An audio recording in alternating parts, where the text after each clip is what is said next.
jam nyalle mon wi fulbe calna mon jura mon nyaagam do neldam duwaw musidɗo mon dia senire do seyen dar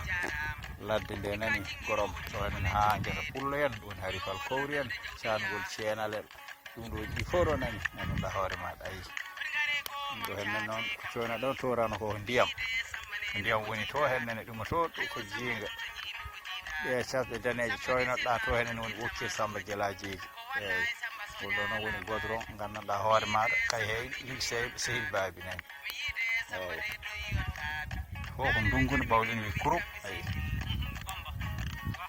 nani woni wuuro ngo hankantini jawdi arti gila joni nanɗo henen dari gandanɗa hoore maɗa eyyi fo ina kaari ina dari nayno ɓiire nde woni goron wuuro ngo nani ayi nangi noon woni hankantini koye lesɗidde fof ko ilemeje na taari banggueji fof ɗon hecciɗi ne waɗi fayida ha ɗon wawi haadde ayi gorom ɗo woni hadde pucci en to hennene ɗi antilaji coynotoɗa to hennene kadi e ɗo ko seyenga baɓe heedi to hennene kañum ayi école woni to ɗum woni wuuro ngo hennene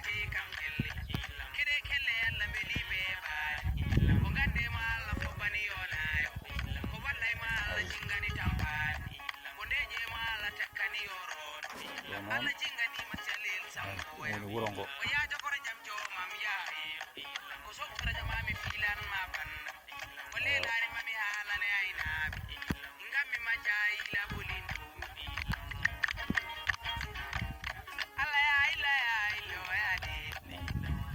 banggue to goron ko jawdi no sari hankkadi no haaji no natti gandanɗa hoore maɗa ɗaminade juuɗe hankkantini wadde aduna moƴƴo ɓuuri neɗɗo moƴƴo oɗo saaha joni no waɗi fayida no fewi weli tan ko jooɗade weli tan ko gandanɗa hoore ma ko wonde nani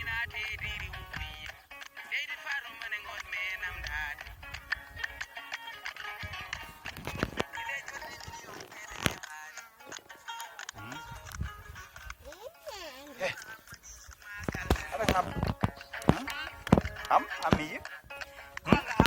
am tan ala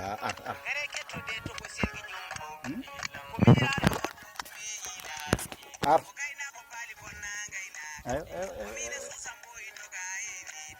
ngari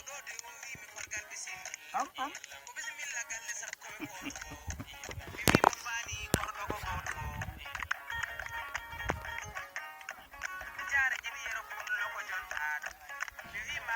ɗo ilam ɗam ɗo ilam juutendi ko 45 kilo kay hey lycée jaajeni majjam woni 17 kilo fof ko ndiyam ndungu lelato hen